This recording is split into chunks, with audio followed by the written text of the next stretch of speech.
Alright, this video is going to be about the twins. They're identical. They are Krone fluffers. They are 5.52 4x7T KWs. Tedders. They're 4 stars. They have let's see, 7 bars for each star. So they've been pretty good fluffers. These are ready to go. I haven't got to do anything to these.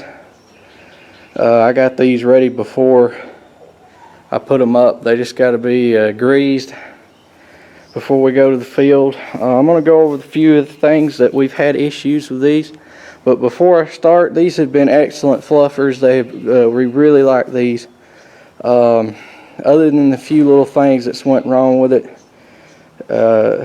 But they have been good fluffers. We like Krone, but biggest thing I've seen with Krone is that really bothers me about some of their stuff is you'll look at some things, you'll be like, man, that's heavy. And then you'll look at other little pieces after you get to operating it and something happens. And you're like, why did they build this so heavy, but this little piece here so cheap and light? And it's like, what's the purpose in it? But I'm going to go over some things that I like first. The biggest thing these have is these little finger joints. They don't have universal joints. The fingers are a lot better than the universal. Universals will give trouble. These fingers have never given any trouble. That's one of the main things I look for in a fluffer now. These also have this tilt. You can turn these wheels on the bottom sideways, so that way when you're pulling it, it'll pull sideways, the fluffer wheel at an angle. And you can set it to where if you have a fence row, you can kick the hay over in one direction away from the fence row, so you're not slinging it up on the side of the fence or into the tall grass where you can't get to it. That's one benefit I like a lot about these. They do have the height adjustment. These are your adjustment to adjust these is right here for your tilt. Most of them are like this. It does have a tilt cylinder, so when you stand it up, it will tilt itself back, so that way your teeth aren't permanently down for when it's folded down, but when you're going down the road, it'll tilt it back and level to where it's not, you don't have to worry about these dragging. It has one jack here. It has another jack. This one's down back there for when you've got it set up, so that way there's no chance in it kicking back, because when these are sitting level, if you don't have them on level ground, and you have it tilted back, like this one's on a hump right here, that's why I put that jack down. It can flip backwards, so if you always keep that in mind when you're using these.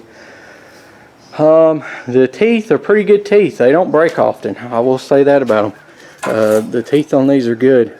I like the longevity that they have. We don't break that many of them.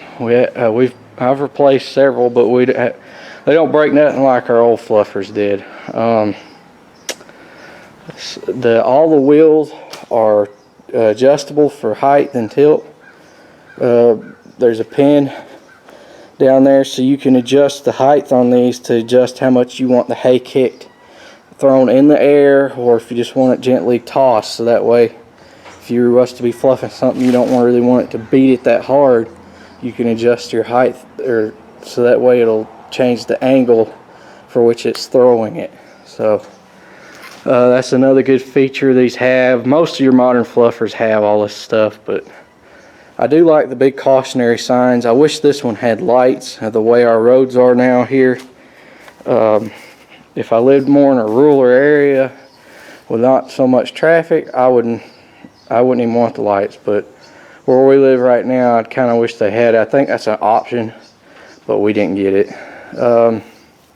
It has these 2 safety latches right here that pin, and they latch on each side, and you have a pull rope right here to let it down. So you don't ever have to technically get out of the tractor to do anything with this. We had the old fold behind kind that would swing around behind. We had one of those. Then we had the manual, one of the manual styles where you had to get out and pick it up yourself and stick a pin through to hold it up. And the hydraulics is the way to go with the fold. You don't want to go the old way. I don't even think you can buy one anymore without hydraulic fold. Now we're going to get into the bad. Well, these fluffers have a tendency for the axles right here to bend. They're solid rod, but for some reason or other, I don't know why, they have a tendency to bend and twist. Now there's a piece that runs up through the center of this star. There's a big shaft that goes up through there, and it kind of looks like a yoke right here in the tube, and it's round. It has like a round yoke for a shaft to go straight through the center of. There's a shaft that runs to those stars, and even if you had universal joints, it's going to be the same thing. Straight through the center to both sides. And that's why that's designed that way. But the problem that we've ran into with those is these, if you hit like a little pothole or something in the field that you didn't know was there, I'm talking about a little one, those will bend. And I've had to take 2 of these out, and I had one machine right, and I had to buy one because it was so bad. But they'll twist up in there, and then your wheel will be running cockeyed sideways, and it won't track right, and you'll run your tire pretty rapidly, and you can't even hardly pull it down the road when it does it. So I don't particularly care for running these behind a pickup down the road. You can do it, but it's not, if you get over, I'd say 50 mile an hour, these things will start going everywhere. I mean, it doesn't track real good. It may be due to these kind of style of tires. The Peckways, I really like the looks of the new Peckway fluffers. They are built extremely heavy and look, they're basically everything that I like about this fluffer is on that one, and it looks like they've improved on it. They have like a tread tire for like highways, so I think they're built more for running on the roads if you need to pull them, because a lot of people pull these to the field. We do some too. The other thing that I've had an issue with these is these seals that mount right up underneath this cone right here. You can see there's a black piece right there, and yeah, that is not the seal, that's a dust cover, but right up underneath that, inside of here, there's a big ring seal. And this thing's huge. It's nearly, trying to think, it's probably as big around as that wheel is. And it pops up in there inside of that piece.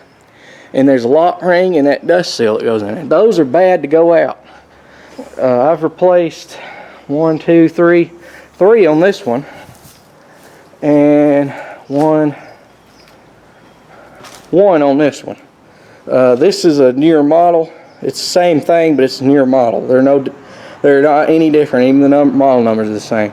And this one's had one out. This one hasn't had near the acres that this one has had run through it. And this one here's had 3 to go out. I generally am averaging lately 1 a year going out, and I have to pull the wheel off. You have to pull this whole wheel off, which isn't that big of a deal. You just pull these clips and slide this off. Then you have to take and knock an inner and an outer roll pin out. You have to twist this piece here off. There's a sleeve right here that has to come off. Then you have to take, I want to say it's these bolts here out. Yeah, you have to pull all these bolts here out. You have to take this whole star off, and it's heavy. You have to pull the whole star off. And once you get the star off, then you have the dust seal. You get it out. There's a big, huge lock ring that goes in there, and then you have to pull the seal out and put it all back in. It's not, now that I've done several of them, it's not that big of a hard of a job, but it's a time-consuming job. The other thing that I'm not real crazy about on most of these fluffers is these bars they put on for guards. I like the guards, don't get me wrong, but they need to make these heavier. These things are bad to bend over time, and you don't even hit nothing with them, and they will. And they'll start to, I mean, you can see this one's over. It should be all the way over to here, but they'll start to work down on the end and fall down. I haven't really looked at the peck weight on those real hard. I think Papa run into something with this one, or Dad, or maybe one, and you can tell it's got a little bit of a bend in it. I've straightened those things, ain't no telling how many times. And I wish they would make those heavier if they're going to put them on. These here, I ain't never had no trouble with these. I know we had another brand fluffer. I think it was a Vicon, actually. And these were bad to hang on its neck on it over time. It was a good fluffer, but it wasn't near the fluffer this is. Drive shafts has, I don't know why, but on their drive shafts on the ends, whoever they got to make these, the rings that go around the side, even if you keep them greased, they'll go bad real quick and then they ruin. The little stands, I got one left. This one's gone. It holds the shaft up. Those were made kind of cheap. These do have two different kinds of tines. They have a green tine for one star and a yellow tine for another one. But that's them. They're good fluffers. I mean, I'm not going to hate on them too bad. They've been pretty good fluffers. We like them a lot, but there's some needed improvements. If I was buying one tomorrow, I would have to say I would nearly have to go buy a Peckway. Or I would go look at another Krone. I've heard good things about Klaus Tedders. The only thing I have against a Klaus Tedder, now they are grade A steel, is right in here. These tubings in the center are pressed in instead of big square tubings like these, or right across here, I mean. And they look lighter, but I've been told by several people that they are excellent fluffers. They hold up really well. Now they're a 6-star fluffer. I really like the looks of it. It has square tubing, but I can't afford a 6-star. That's why we went with 2. We could buy 2 of these and get 8 stars worth versus buying a 6-star, and it would cost more than buying 2 of these. So that's why we went that route. We could really probably use a 6-star and 1 4-star, but the price is just not worth the squeeze, I guess you could say. But that's it on these. I can't think of anything else, but thanks for watching. Let me spin y'all around. Thanks for watching. Please comment, rate, and subscribe, and give me a thumbs up. Oh, if y'all want to see how Heston hay looks, now these bells are old, but y'all can see they're nicely belled, and the strings in there are still holding tight, and those are over a year old, so they're still doing good. That's one thing about a Heston, is they bell a nice uniform bell. I got both of the grapples in here. It's not gonna be long. It's not gonna be long. We got hay seeding out, so the problem is we have had no rain, so there's nothing there. But I mean, it's seeding out. I hope our drought don't continue into this year like we had last year, or we're really gonna be hurting. I need to get to making some money again. I'm tired of doing maintenance work. I've been doing spraying and seeding and fertilizing now since last fall, and I'm ready to get to making some money again. It's about to be our harvest time, so that's what we need. And hopefully we'll be back doing it again soon, and there'll be lots of videos of us working in the fields, using all this equipment, running every day. I know that's what y'all want to see, and I want to get those for y'all, but right now I'm just doing maintenance. I mean, I'm doing maintenance, I'm working on fences, I'm doing getting barns ready and stuff. Right here's something that's got to be replaced. I've got to tear all these tarps off. I've got 3 to put on. I got to put 2 on this barn and 1 on this one over here. I'm hoping I'm gonna have a good hay year this year. I need it. I want to get these things full, and I want to keep them full. That's the hardest thing, is keeping these barns full. It goes out as fast as I can pop it out. So hopefully we'll get her done. On a good year, I'll fill them up 3 times, and they'll hold. I'd say they'll hold 4,000 squares, easy. So we hadn't had a good year in probably 3 years. So that's one reason why we ain't baled as much. I've still got half my string left from last year from square baling, and it ain't even got used. It's just still sitting there. I ordered a bunch that I thought I was going to need because it was looking like it was going to be a good year, and then we got no rain. And they can't make no hay with no rain. So thanks for watching. Please comment, rate, subscribe. I gotta get back to work, and I'll see y'all later.